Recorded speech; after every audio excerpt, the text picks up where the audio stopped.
Picture this. It's 2:30 a.m. on a Tuesday morning. You've just taken a cross-country flight with your family. You arrive to your palatial estate. Okay, it's just a neighborhood. And the day before you left, you had your air conditioner repaired. So much so that we talked about it on this very program. We guessed what it would cost. And it actually ended up costing less than $500 to repair, which is a gift from the Lord. It was amazing. Well, I talked about it all weekend long with my loved ones out in California. And then upon arriving home at 2:30 a.m. on a Tuesday morning, you walk into a swamp of heat. It is 86 degrees in your home at 2:30 in the morning. And your beloved of 23 years looks at you and doesn't give you the loveliest look in the world. And you know what your week beholds. Welcome to the Pete the Planner Show, everybody. Kristen, oh man, what a week at the Dunn household. Surely it's fixed now, right? As of yesterday, and of course we record on Friday, so as of Thursday, so we went all of Tuesday, all of Wednesday, and then a big part of Thursday. Our house was 90 degrees. No. I'm a sweaty man. And in general, to add additional 90-degree heat on top of that, it was brutal. So there are a lot of takeaways here. Number one, the repair it cost me $6,500 is what I'm telling you. It cost me 6,500 American dollars. So I believe one of you guessed in that area on the show last week. I think Dame was like 6 maybe, and I said, ooh, I feel like it might be higher than that. Well, so. I mean, so you both kind of win. We did replace, and holy cow, by the time I woke up this morning, our home was a crisp hotel room, 70 degrees. And you do think it's like, Kristen, I when I was in college, I didn't have air conditioning, right? Like I just did for 4 years. And so, man, it took me back to those days. Well, in your defense, the heat, at least here, has been next level. So give yourself a little credit, I feel. Kristen, you lived in Yuma, Arizona. I did. The sunniest place in the world. The sunniest place in the world, which sounds like my mortal enemy. If someone said, hey, Pete, I want you to live in the sunniest place in the world, I wouldn't ask any follow-up questions. I would just say no. No. Yeah. I like overcast. Mm-hmm. And I like about 56 degrees is my ideal temperature. Yeah. When I lived in Arizona, in the afternoon would let the house get to 84. 84? Mm-hmm. What's the temperature right now in Arizona? I know we're in this big heat wave. Like I know Phoenix is like 115, but what's Yuma? Is it hotter? Probably a little bit cooler because I think the theory there is there's not as much roadway that heats the area. That's totally it. Yeah. So probably a little bit cooler if I had to guess, but I don't know. Kristen, I was in Universal Studios for a day last week on my family vacation before I dragged my kids to wineries and made them just make them watch me taste wine. And let me tell you about Universal Studios. Have you ever been to Universal Studios in the Hollywood area? Oh, no, I have not. Yeah. So I went to Hollywood during a writer's strike and an actor's strike. Good. And I went to the studios of which they're striking against, and I felt really bad. I'm driving past picket lines. I enter the park. I break the line. Uh-huh. And as a fellow entertainer, I felt really bad about that. But you did it. But my kids don't care. That's fair. Oh, how are you? I am good. I'm good. Thank you for asking. You're welcome. Dame's not here. He's I don't know where he is. He's somewhere. Tennessee? Sure. Dame's somewhere in the country, but not here. Do you think he's listening? No. Good. I mean, good, because I want people when not working to not work. Like, you know what I'm saying? Yeah. I don't know that listening to the show really constitutes work, but yeah. Having to deal with me is work. Touché. Kristen, on the show this week, we've got a wonderful couple email questions. Mm-hmm. I understand you made an impulse purchase here recently as well, so I'm going to dig a little deeper on that. Of course, we have the biggest waste of money of the week and the news. Before we go much further, I did discover something else at Universal Studios. Kristen, I'm past the I enjoy ride phase of my life. Ditto. I hated each ride worse than the last. I was so sick. And they're like, oh, that was fun, the mummy ride and whatever. I'm like, I'm gonna vomit all over the picketers because I felt so sick after every single ride. So it wasn't that you don't feel like you would have enjoyed the ride. It's that they made you sick is why I get car sick. Like I have to drive a car or I get car sick. And so it was like everything made me car sick. I'm like, how do you fly? Fine. How? I don't know. I sleep like a baby. No, sleep like a baby. No, I have to put those patches behind my ears when I fly because I get so motion sick. The Dramamine thing? They're like, they're a transdermal patch. They go behind your ear, and they absorb into your skin, and they're awful. They like dry out your mouth. They make you feel gross, but it's better than getting sick on Gigi on the way to Texas, you know? Yeah, I feel you. All right, let's do a show. Hello, everyone, by the way. I've ignored everyone in the live stream. Hello, Rick and Rochelle and Jameson and Jason and Andy and Danza, of course. Big Rick. Everybody. Okay, let's do the show. We're going to start with the email. I got to pull it up. And I'm going to start with, can I start with the second question? Yes. Okay, yes, ma'am. In 3, 2, 1. This week on the Pete the Planner Show, we answer your money questions. Here's how the show works. You email us, askpete@petetheplanner.com. That's askpete@petetheplanner.com. And here's what will happen. We may actually answer your question on the air. It may just go to spam. I don't know. I don't dig through my spam. I actually don't even check this email address. Someone else does. And then we talk about it on the show. Speaking of someone else, hello, Kristen. Hello, Pete. Director of Education at Your Moneyline, Kristen Olenius, joins us. Kristen, let's begin the show with a really important announcement. Oh. You now have a master's degree. I do technically have the requirements of a master's degree, yes. When is graduation? August, ? And what is your new master's degree in?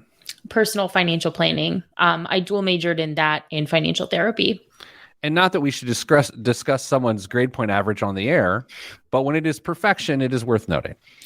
I did maintain my 4.0. That was my biggest goal going into the program. Yeah. So I'm proud of you, and I know all of our listeners are proud of you. So thank you. Thank you. And congrats. Dear Pete, Kristen, and Dame Who's on Vacation, love the podcast. Thanks for sharing your knowledge with so many people in such an entertaining way. My wife and I recently completed a very successful short-term, that's 18-month, real estate deal that has resulted in us in having over $250,000 American dollars in cash right now. It's currently in our high-yield online savings account. Short version of my question is, what would you do in today's environment with that amount of extra money in order to best take advantage of it? Some additional details for context that you don't have to read on air. Certainly wouldn't want to be accused of sending the world's longest email like that person a couple of weeks ago, but thought it was important to share some details. We are currently saving about 20% of our gross income for retirement, including maxing out our backdoor Roth, solo 401k, and maxing out investing with an HSA and taxable brokerage account. And also have a 457B we are maxing out. We do have an excellent financial advisor, but I'm always interested in other perspectives. The ideas we're going to go over with them mainly boil down to dollar cost averaging. Nothing else there worth noting other than just wish I was as brave as Pete wearing fashion camo on Veterans Day. Another piece of context here, we are in our early 30s, so our current portfolio allocation is 100% stocks, projected to be financially independent in our mid-50s. But that does include the impact of this new cash amount. Important element here, Kristen, annual gross household income is about $600,000 American dollars. We bought a new house last year and our interest rate is 5.75%. Spicy, but not as spicy as your mortgage, Kristen. Not as spicy as my sister's. Mine isn't quite there. Okay. Only have one auto loan that's at 0% interest. Thought about keeping the cash, blah, blah, blah, blah, blah. What do we do? Did I miss any important elements of this? Don't think so. Okay. So let's figure this out. 250,000, quarter million dollars. Quarter million dollars. At what point do you reference $1 million when referencing a money that isn't $1 million? Quarter million? Yeah. But if you're just reading this email on your own, you're sitting there with your master's degree. Oh boy. And you look at it. Are you reading $250,000 in your head as someone with a master's degree in this, or are you going, that's $250,000? I'm going, that's $250K. Okay. Yeah. Anyway, what are you going to do with this $250,000? Something that I see a lot in my work that I just want to make sure the emailer is preparing for is when we get to this point of seeming independence, like this financially independent place or this stable place, we don't always then go back and replan for the things that allowed us to get there. So like we talked about your car purchase on the show last week. So maybe keeping some funds aside for the next car purchase so that they don't have to take out a loan if they don't want to. That would probably be where I would suggest they start. See, I think this is a version, what you just said is a version of when someone retires, having buckets of money that prevents them from pulling on their investments or drawing on their investments in down markets. So and I also dislike the term slush fund and I won't use it, but it's like it's just a bucket of money earning no, they're not earning 5.75, but they might be earning 5.3, 5.4. Yeah. Right? 5.25, most likely. I don't know. I don't necessarily think this accelerates their financial independence in a way that makes sense. Yeah, I would agree with that statement. And I think that's why it's so important to know where the next dollar goes, because coming back to what is our highest priority, if for them, their highest priority is being financially independent and moving the needle lower and lower, because right now they said what, mid 50s. So if saying, hey, let's get this lower and lower is priority one, well, then we invest these funds for the long term. There's not really a question mark there for me. But if they sound like people that maybe want to take some additional opportunities if they're made available to them based on how they acquired this money in the first place, well, sometimes that money has to be, I shouldn't say sometimes, a lot of the time that money has to be liquid to make those moves. So the liquidity is important if you want those opportunities. I do think this is an interesting aspect about their mortgage. They said at our loan amount, paying extra on principal makes a very meaningful difference over the life of the loan. Just an extra $1,000 a month takes 13 years off. Yay. And saves about $500,000 in interest. It's sort of hard to not lean into that, right? Agreed. And they said they're, I think, in their early 30s. So that would put them paying off the mortgage potentially 10 years before they would want their current goal to be financially independent. So maybe that is the thing that moves them to that independence, is eliminating what for most of us is your largest monthly liability. Yeah. I'm curious how much more cash flow positive they are on a monthly basis. If we can ignore everything about their email other than their income and how much they're saving towards retirement, I wonder how cash flow positive they are, because if they are, I don't think they need the extra $250,000 to take care of that mortgage situation. They could just use their extra cash flow. And I almost feel like they may be suggesting they are already doing that. That's fair. So is the answer then, based on some context and us filling in some of the gaps, is you fund the intermediate and then you have to decide what that looks like to you. They gave us quite a bit of details and didn't mention children. My assumption based on that would be that they do not have children.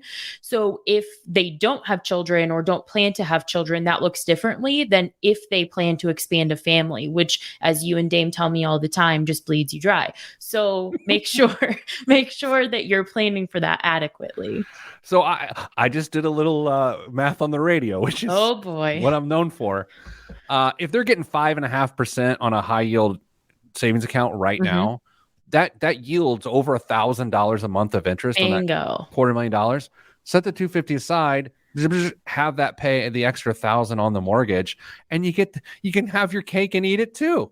I like that. I like that a lot because I get this vibe that they are opportunistic, and maybe that's why they're struggling, because the emailer wrote that he doesn't understand why it's hard for him to think about dollar cost averaging the money into an investment account when he's already doing that with his retirement funds.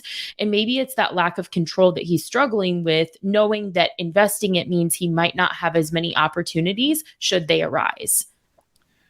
Sometimes to answer this question, I have to remind myself that it's best for me to say, what would I do? Like, what would I actually do? It's almost like the conversation last week around my car scenario. Mm-hmm. Like, what would I actually do? And I think I would set the $250 aside, high yield savings account, have the interest go to pay off or my mortgage earlier. I think that's what I would do, because if they're already financially independent in their mid 50s, what's the point? Like, what's the point of locking it up any further? I think that's totally fair.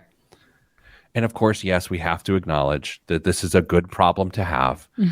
And earning 600,000 American dollars over the course of 365 days as a household provides a lot of options. Yes. Is that fair?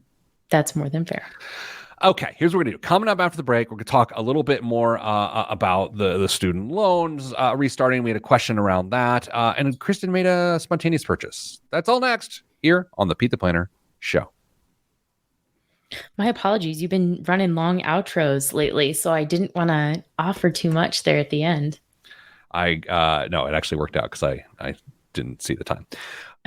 For those watching the live stream today, I randomly chose to broadcast from my office as opposed to walking 20 feet down our office corridor, which is also a hallway. Kristen, what's the difference between a corridor and a hallway? Your net worth? I don't know. That's funny. That's a good one. Yeah. Walking, I'm just doing it from here.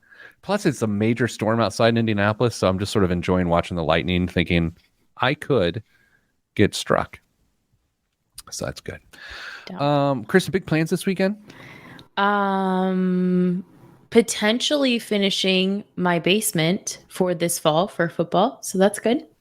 Wow, like you're finishing your entire basement in a weekend? Is Ty Pennington there? No, it's like finished, I should say, but like getting it put together. So a built-in fireplace, and then putting some sports decor around, that sort of thing.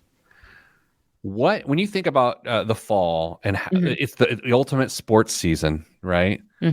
What game or team or moment do you actually look forward to of like, I'm going to sit and drink ranch water and watch this? What is this? I wouldn't drink ranch water because of the time of day that it airs, but sure. I do believe that Lee Corso is a national treasure, and I think that College Game Day is just unmatched. And I would really prefer to sit in my basement this fall and watch College Game Day. I asked this with kindness and hopefully some honesty. Oh, no. Does Pat McAfee enhance game day experience, or is it just change it? He's okay, I guess. I know what you're getting at. He's fine. I don't know. I'm not getting at anything. He's fine. I have to say, and he may view this differently, he and I did a celebrity comedy show together once really? A couple of years ago. I don't know how many years ago. When he was still in the NFL. And it was like a one night, people of notoriety get up and do a stand-up act. I did better. Good. I'm glad to hear that. I'm happy for you. I'm sure he remembers. And there is a video on the internet of him admitting that. Just so you know. I'll hunt. No, I don't know. I'll see if I can find. I spent time trying to find that and send it to you. Actually, it's consistent with who I am. I look forward to Premier League soccer, English Premier League soccer coming back in about 2 weeks. Although, Kristen, I got a major problem. I support essentially the Chicago Cubs of the English Premier League, and they're called Tottenham Hotspur. Okay. Their owner was indicted in federal court this week on insider trading. He's like 80. I'm going to mess up the details, but no one cares. He's like 86 years old. Oh no. He's worth over $6 billion. And he was convicted of some of the most audacious insider. Hear that thunder? Thunder. Oh my gosh. Maybe God is a Tottenham Hotspur fan. And some of the most audacious insider trading I have ever heard of. Oh, Like insider trading is one of those things that people talk about and say the phrase, but unless you're really in the financial industry, you don't really understand all the ins and outs of insider trading.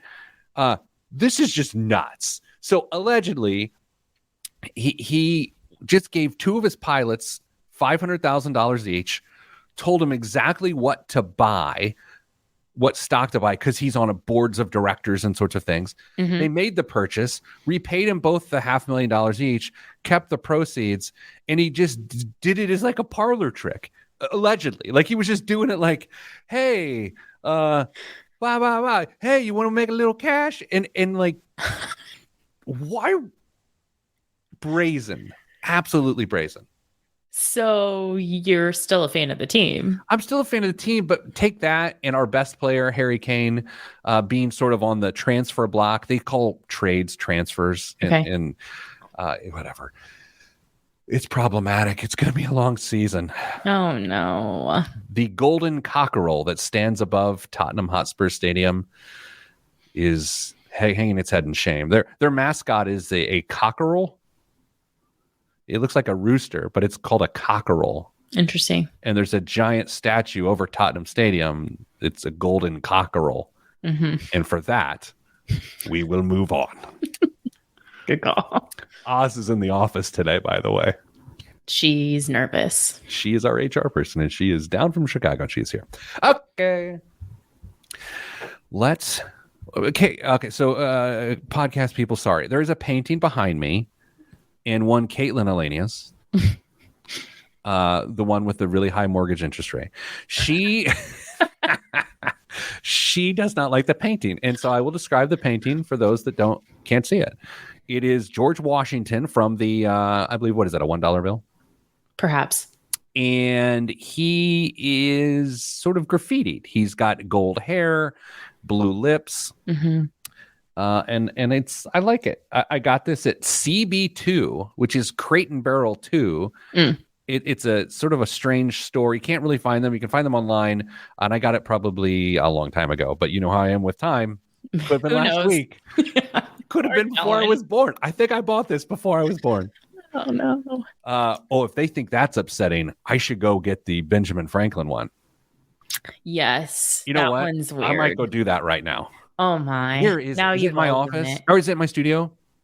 Last time I was there, it was in the studio up against the wall. Okay, I'm going to run out. Will you entertain people for like 20 seconds? Naturally, that's okay. who I am. All right, yeah. I'll be right back. People are going to freak out. There's people outside my door. I'm on the air. This painting is disturbing. Stand by. I think he's kind of overselling it a little bit. I don't think it's that bad.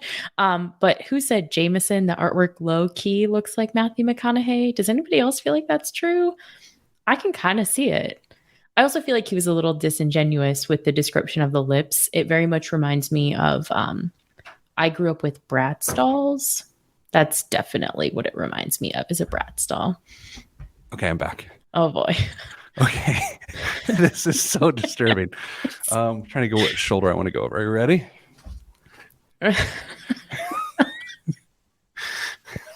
How disturbing is this? Okay, so podcast people, what we're seeing now is Benjamin Franklin on the 100, and the picture is altered to paint his hair green in the style of like the Joker from Batman, and with like red kill list lips, like he's I got this in the streets of Manhattan in Soho from a street artist named Jimmy Aponte, who actually is a pretty good Instagram follow. But I like it, but it disturbs people so much I can't put it up. That's silly. I like it. I don't know. Like, I'm interviewing 2 people for jobs today. They're coming to my house. I'm not going to show them that. Why? What if you showed up for a job interview and you saw that? You would leave. If someone has any context of like you as a brand, I don't They think they're don't. that they might. You don't think people Google before they come to an I don't interview? know. They do. I'm just on the leadership team as far as they're concerned. They don't know I'm insane yet. Daniel, that's a little harsh.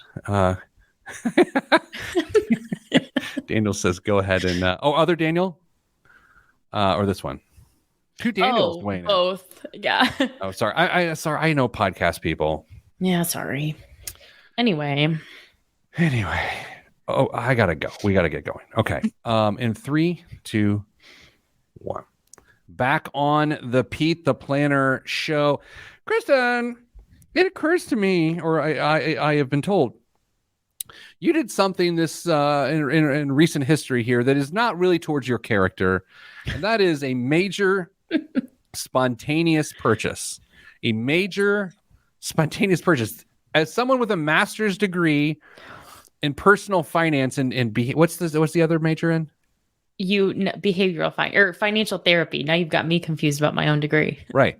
This is shocking that you've made this purchase, but it might be a little deeper than that. Help us understand what's going on and how price anchoring comes into all of this. Like, teach us a thing, a master's degree holder. Okay. So this week I was looking for a new tracker, like a fitness tracker, because I had a Series 6 Apple Watch and it's over 2 years old. And as far as that technology is concerned, borderline geriatric. So I'm looking for something new. I want to upgrade. And I saw an advertisement for it's a ring. I think it's called the Aura ring, I believe. Saw an advertisement for it. Thought, oh my word, this is so cool. It's basically the new Apple Watch, except that it's not bulky. You don't feel like you couldn't wear it in maybe like higher level, like higher end situations or more formal situations. And I'm thinking this thing is so cool. I really want one of these.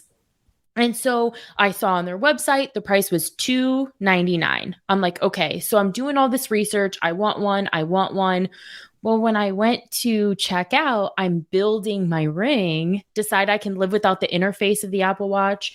I'm building my ring, and the only option that's $299 is the one that I wouldn't wear in a formal setting. Can I get a timeout? Do I get time? Dame's not here to track. Okay. I'll give you 2. What kind of formal setting are you involved with? Like, are you going to the White House? Like, what's happening? No, I just mean that it looks to me like it doesn't look very feminine, the like most basic one. And so for me, I don't feel like I would wear it if I was in like a more formal meeting or if I was going to a nicer dinner. I think it would feel out of place with a more formal outfit for me. So the lowest price point was the only one that was $299. And that $299 became what's called an anchor. So an anchor, essentially anchoring, is a cognitive bias. And it means that we tend to put a lot of emphasis on that initial piece of information that we get. And then we use it to make decisions. Usually it's used against us. Like with, if you get emails for cheap airfare, like I get emails all the time that say fly here for $37. And then it makes it feel like it's a really good deal. Well, it actually worked against this company because I was so fixated on the $299 price point that when I went to build my ring and it was more than that, I didn't think that it was worth the jump, even though I spent $399 on an Apple Watch. So you got an Apple Watch for more, but in your mind, it's like, well, you're getting a lot more for only a little bit more money. Yeah, that's exactly. And I didn't have to change interfaces. And I feel that if they would have advertised what I felt was the more realistic price point for the ring, because all the ones I saw online, the reviews, no females were wearing that most basic ring. They were wearing like the gold one. They were wearing the one that didn't have the, it has a more like an octagon shape. No one was wearing that one in any review that I watched. So then when I went to purchase it and wanted to buy the one that I had seen so many times, that one was $499. Okay, so $299, it's a $200 difference is the one you would have wanted. Right. And you abandoned that plan and spent $100 more. You split the difference on a completely different thing. And this is how price anchoring affects our brains. I'll say, even as I was making purchase decisions this past week on a new air conditioner, I found myself in the same place. Is that I was given a quote I'm not. I mean, we've discussed it. I'm not a good negotiator. I try to be. I'm not. The thing is, like, not that you have to be a tough guy to negotiate, but you have to be a little bit serious, and that's hard for me. Mhm. I did get a better price than it was quoted. What I view to be significantly different, and so the fact that I was anchored on that higher price and I was able to go down made it feel really good. Yep, 100%. And there are examples all the way across the board where, so like suggested retail price is really common because it gives you the impression that no matter what the sale price is, even if it's just that retailer carries that item lower than that suggested retail price, it makes you feel like you're getting a deal. $9.99 pricing. So both my Apple Watch and the Oura Ring that I was looking at were both priced at the very top of those $100 of those $100 increments, but it kept me anchored to wanting to spend something that felt like 200 or something that felt like 300. And then the final one, which I fall victim to all the time, even though I know it's happening, is when someone sets a purchase limit, like limit 2 or limit 5 per customer. Sam's Club does that, and it gets me to buy my Fairlife 5 cases at a time. Wow. Okay. So wow. So my version of this with anchoring and only buy 1 or only buy 2 is I think if you go and if you like bourbon, oftentimes there are limits on you can only buy 1 or 2 because it's considered to be allocated or something like that. And it does force you to try to be like, well, I got to buy all that I can. How else? Isn't tipping somehow involved with price anchoring as well? Yeah, so I see this, and I think we've shared our frustration in like not super directly, but in the miscellaneous fees and gratuities that just have become part of our world. And one of them is just the mandatory gratuity because it makes the price feel like it hasn't increased. But then when you receive a bill, for example, we went to a dinner not long ago, and for parties of 6 or more to sit together, there was an automatic 10% gratuity. And then that gratuity wasn't given to our server. So everyone at the table still feels that they need to tip because our server was great.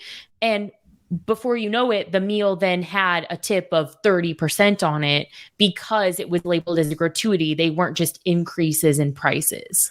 So I was in a restaurant this past Sunday night in Hollywood, and 4 of us ate, and it was a mandatory 20% service fee. There. Okay. And then it said gratuity is appreciated below the service fee.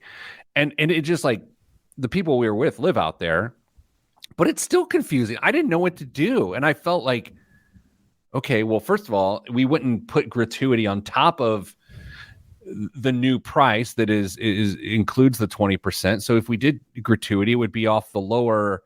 It was just like, how is this getting hard? I don't want to feel tricked. I just want some chicken Parmesan, right?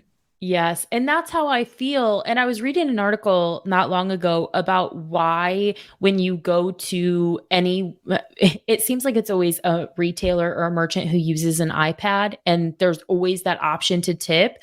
But as I understand it, please correct me if I'm wrong, the incentive there for the company who's providing that technology is that they get a percentage fee, which includes your tip. So, of course, they want you to tip. Oh, I've never considered that. Isn't that how I feel? I really think that's how it works. I've never considered that. Yeah. You've got me rethinking everything. Okay. Okay, let's dig deep on this in the minute we have left. So because merchant services, someone that processes credit cards, they get paid on the number from a percentage standpoint of the amount of money processed through their service. As I so understand. If that goes up, they get more, and that would even include gratuity. You believe, or you are hypothesizing that gratuity is not exempt from processing fees, because why would it be? Because it's coming out of your account. Exactly. Oh my gosh, this master's degree is really paying off. Oh my word. So much regret. Oh my gosh. Every week here on the Pete the Planner Show, get taken to school by Kristen Elanius. You said miscellaneous in that segment there, and I'm curious as if it's weird for you to say miscellaneous. Not anymore, no. Okay. Coming up after the break, we do have some student loan updates. Just like how are things going to work a little bit in regards to payment? What sort of relief is available? That's all next, right here on the Pete the Planner Show. I'm Pete the Planner. I don't have a lot of time to do what I've done between segments anymore. I've got a stacked day, but I will show everyone the Benjamin Franklin painting. It is. I Just for like you. it. I like it. I don't know. I get it. I had it hanging in one office, and someone was working back there, and they took it down. They're like, "This stares at me when I work," and I'm like, "Well, that's how it's designed. Get your stuff done." No, I'm just kidding. I would never say that. One of our friends got his email about setting up payments for his student loans. Die. Oh, I would love to see that. Actually, I would love for Kristen to see that. Sorry. I don't want someone without a master's degree looking over an email like that. Oh my word. I have so many regrets about letting Damien post that in the general channel. Oh my gosh. It is Dave asking, we don't have time for this, Dave. Why would you do business with anyone that you believe is trying to trick you? I agree, but you're at a restaurant. It's an amazing meal. And at the end, you're like, I don't know what to do. It's uncomfortable. Okay. What am I looking for? Oh, the radio email. Yes. It's just short, right above the one you read, I believe. Got it. Okay, let's do it. In 3, 2, wait, 5 seconds here. I don't know why. 3, 2, 1. Back on the Pete the Planner Show. Kristen, in October, student loan payments start back up. People are freaking out. It's going to jack up the economy. I'm not trying to scare you. It just is. But rules are still coming out as to what's going on. There's an email that asks about these said rules, and you happen to know many of them. So we're going to have you help this person. Dear good day, Pete, Damien, and Kristen. I'll keep my questions short and sweet this time. With regards to the round of federal student loan forgiveness, which addresses those people with income-based repayment loans, some of whom had monthly loans of $0, or I should say monthly payments of $0 due to low income, isn't debt forgiveness treated as taxable income? So let's take an example of someone who's married, filing jointly with a gross income of $117,000, which after the standard deduction puts them at the top of the 12% marginal tax bracket. Yeah, this is just a hypothetical. If they have $20,000 in loan forgiveness, that will push them into the 22% bracket, where they will owe an additional $4,400 in taxes all at once as part of their loan forgiveness. This is just a straw man example, but it seems like many people wishing for one fell swoop of loan forgiveness forget that debt forgiveness is a taxable event. An additional $4,000 in taxes owed could come as a surprise to many people who were struggling to pay their student loans in the first place. But Kristen, student loan forgiveness is not coming, correct? No. And I think what the emailer is referencing is the new income-driven repayment plan, which we can circle back in just a second. But the American Rescue Plan Act in 2021, made student loan forgiveness tax-free through the end of 2025. So someone who's qualifying for forgiveness would not receive a tax bill. I can't say, and I wouldn't certainly make my student loan forgiveness decisions based on potential future legislation, but that plan, I don't know that I see a world where that doesn't get extended when the administration, the Department of Education is pushing student loan forgiveness to this degree. So traditionally, the emailer is correct. Traditionally, student loan forgiveness outside of an established program like public service loan forgiveness is a taxable event. They are not wrong about that. So when the government steps in, every once in a while you'll see tens of thousands of borrowers and billions of dollars of student loans have been wiped out through a special little something like a for-profit college thing. Are those loans? I don't ever look at each of those programs like the taxation specifically because I think it's case by case. My guess would be no when they step in with that. But the income driven repayment plan forgiveness that used to take 20 to 25 years, that was always a taxable event, independent of the mass student loan forgiveness and public service loan forgiveness, because that would get you there sooner. But if you were trying to qualify for student loan forgiveness solely based on your income, that forgiven amount would be taxable historically. So we are starting to hear a little bit more about how student loan repayment will begin again in October. And it's not as much of a thick drawn line in the sand as one would think. It's sort of wishy-washy. Yeah, go ahead and repay. Like, right? It feels pretty loosey-goosey. Well, and I think it's because everyone has kind of, I shouldn't say everyone, me. I've been waiting for the new income driven repayment plan that was announced when student loan forgiveness was initially announced. And we do have some of the provisions of that plan. Some of them go into effect immediately, some of them not until 2024. But this new income driven repayment plan that's replacing one of the old ones will significantly decrease the amount of money that borrowers have to put toward their student loan payment each month, which means that theoretically forgiveness balances could be higher for some, could actually be lower for others. Interesting. And we are hearing reports of people beginning to get communications around repayment starting again. Are you seeing any early or hearing of any early troubles, or is it going smoothly? I think there's confusion because the new repayment plan technically isn't a repayment plan, I believe, is how that works. And so you have to apply for one of the current payment plans. So there are 4 repayment plans that base your student loan payment on your income. Okay. They're all fall under the income driven repayment plan umbrella.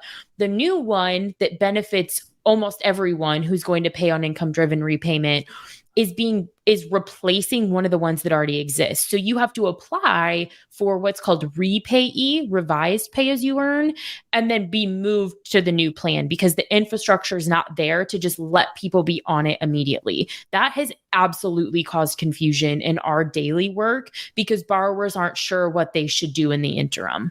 I have an impossible question to answer. Awesome. With a faulty premise. I understand a lot of things. I understand a lot of financial things. And to some degree, I understand how the government works, but not as much as I'd wish. How in the world is the average Joe supposed to figure this out? It's impossible. Kristen, how is someone supposed to figure this out? And I'm not saying, well, make sure your company signs up for your money line. I'm like, this is absurd. I do not disagree with that statement. And unfortunately, whether I agree or disagree with this, you are required more than ever to be your own advocate and to do your own research. And I will say that the studentaid.gov website is an incredible resource, But I find that it is very much like the IRS website, and the same qualms I have with both websites seem to continue to reign true, which is that when you find the information on the website, top tier, it always does a really great job of explaining. There's great FAQs, etc. Finding what you need, I find to be cumbersome. I have an unsubstantiated comment I'd like to make. I believe this will lead to more default because people will just throw their hands up in the air and not party like they just don't care, but instead say, well, to heck with this. I can't figure this out. I'm not going to do anything. Do you think absolute apathy will set in that is derived from confusion? Or is this just an old bald guy wanting to get angry about something? I think it can be both. And good. what I think is true is that borrowers who need to apply for an income-driven repayment plan will still benefit even if initially they're not on the one that benefits them the most. So if you're someone who needs your student loan payment to be lowered based on your income and your household size, applying for an IDR has been and is still the move. You might initially be on the one that doesn't benefit you as much as the others, but I guess worst case scenario, I'm trying to like think through the timeline here, would be next year when you reapply, you would see that a different plan is more advantageous for you. So ideally, you still end up in the right place. It just might take you a little bit longer to get there. And then in a year from now, you might be really frustrated that your payment could have been lower all along. Whew. It's a lot. Is it? And I'm also curious. When people switch these options, when they switch the plans, do they go backwards? Is it like refinancing a car loan or something, or is it start with wherever you ended? Yeah. So the new payment plan, one of the best provisions of this plan that we have kind of yelled and screamed about for a long time is that if your monthly payment doesn't cover the interest, that interest does not remain. So if your loan, let's just say mathematically, accrues $100 in interest that month, your required payment based on your income and your household size is $50. As long as you make the payment that's required, that other $50 does not follow you into the next month, which is a huge win for lower income households. So it just is written off completely? I don't know if write-off's the word, but yeah, it's gone.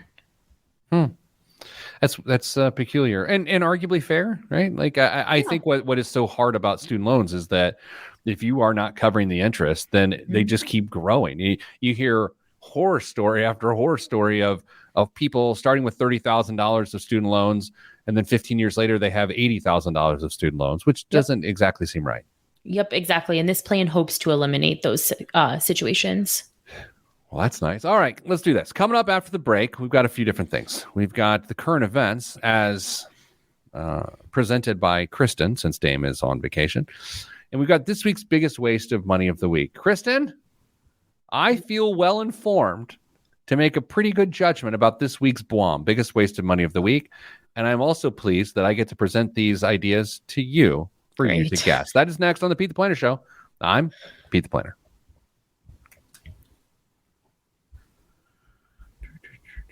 I was reading my email during that segment, which is a bad idea. Good. Awesome. Yeah.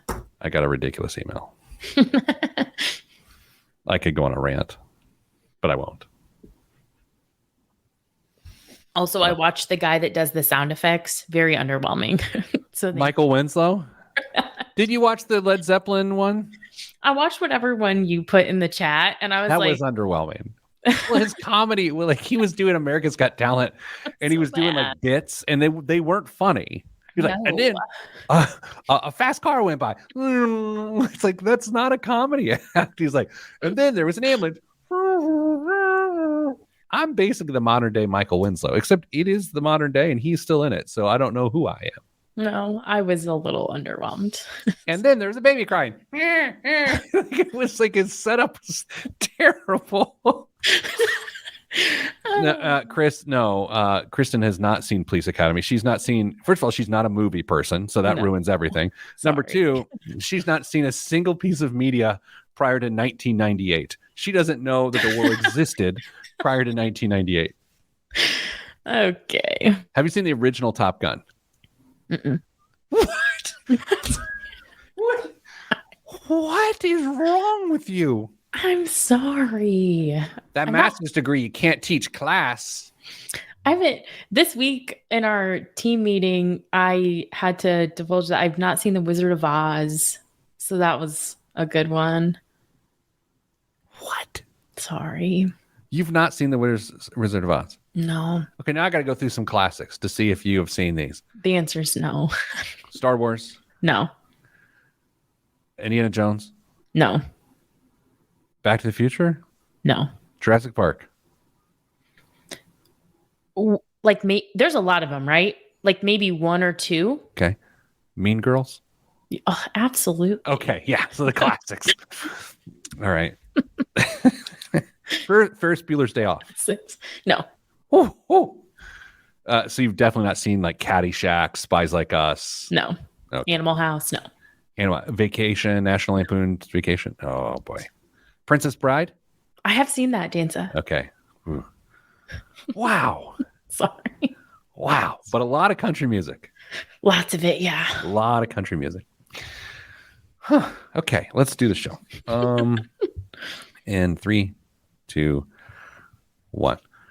This week's biggest waste of money of the week right here on the Pete the Planner Show is That's right. The search for Cleopatra's tomb by the Lumineer. The Lumineer has announced its latest travel experience, the quest for the long-lost tomb of Cleopatra, deep in Alexandria, accompany the team of renowned archaeologist Dr. Kathleen Martinez as they explore a network of tunnels recently uncovered at the Great Temple of Osiris. Tunnels that she believes will unearth the final resting place of Cleopatra. Oh, my. Journey from Cairo to Alexandria, discovering ancient artifacts, exploring dig sites behind the scenes, and standing at the forefront of archaeological progress in this once-in-a-generational journey, with luxury dining and accommodations throughout. Make sure, this is, by the way, terrible read for me today. I don't know, what am I doing? I can't read. Make sure you're part of these new discoveries that could possibly rewrite Egyptian history. Kristen, what does it cost Oh, no. to be part of the journey in the recently uncovered Great Temple of Osiris? Did you tell me how many What? days? How many days? Oh, you think that matters? Well, Okay, I don't know. I mean, look, here's the thing. You're going to be haunted for the rest of your life. So is it really worth it? Is a single penny worth it? Because you will have great curse put upon your family.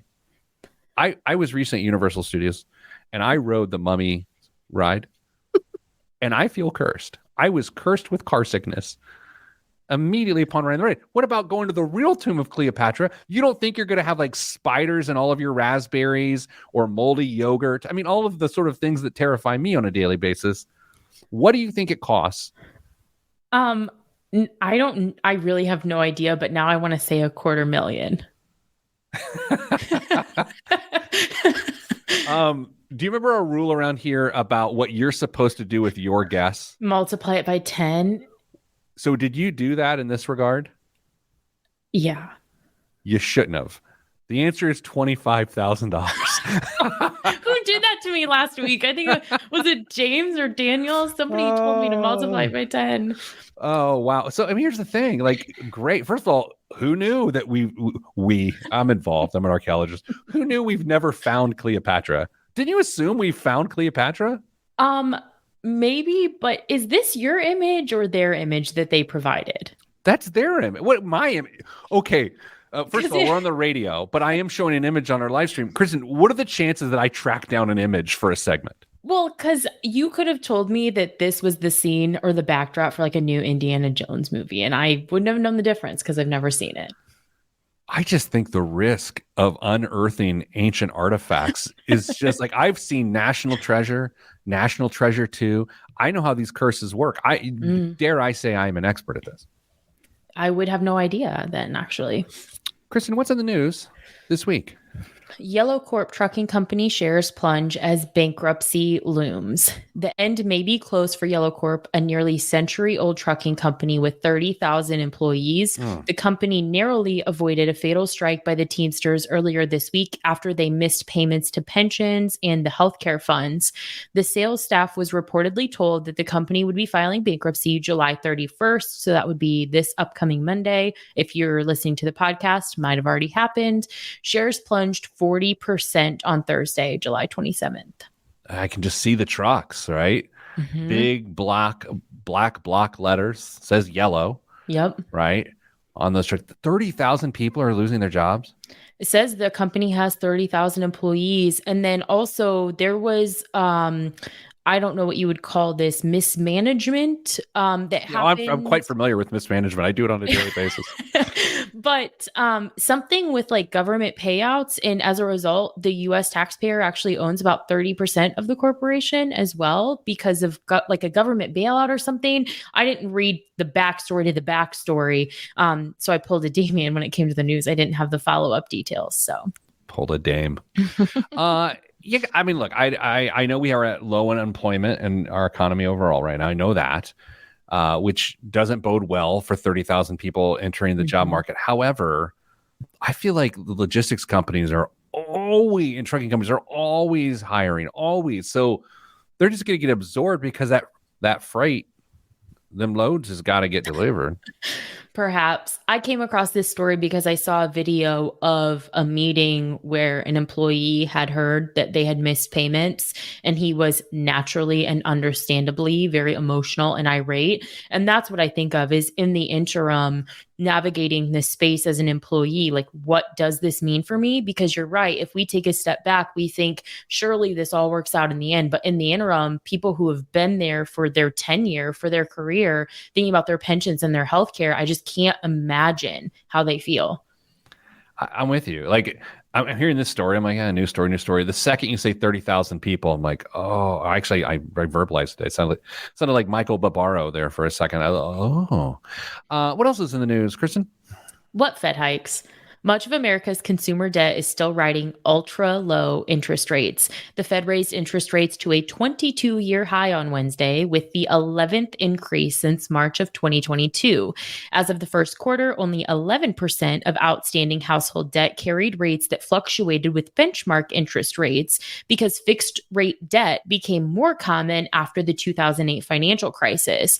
The prevalence of fixed rate debt is likely blunting the impact of the central bank's moves because estimates show Americans who refinance their mortgages alone for the better rate have saved $42 billion since March of 2020. Do you think the Fed's taking that into consideration, or is the point of the article is they are not taking this into consideration, and that's why they keep hiking rates?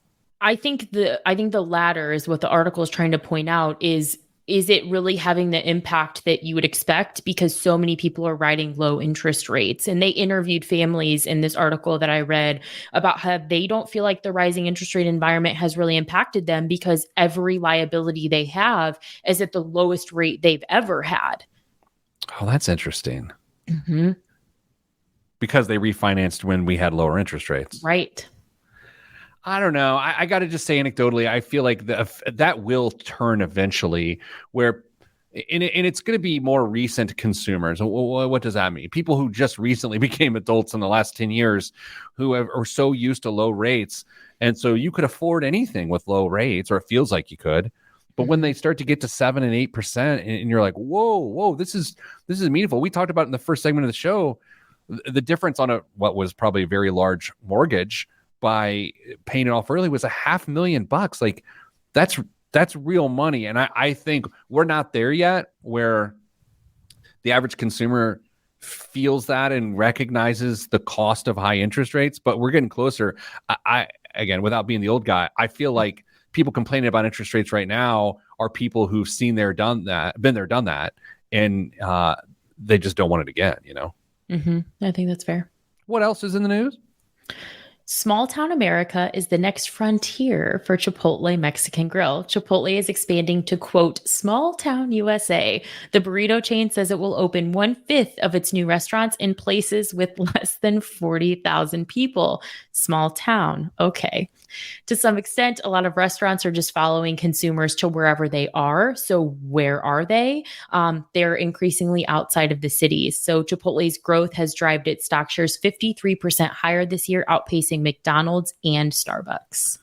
Do you like the Chipotle? I do like Chipotle. I love it. I think it's delicious. I for a while, those, what were they calling them? Fast casual. Like everything was trying to be the Chipotle of this cuisine or Chipotle of that cuisine. Like Piata was trying to be the Italian Chipotle. And then there's like an Indian food place that's trying to do it. It's a great model.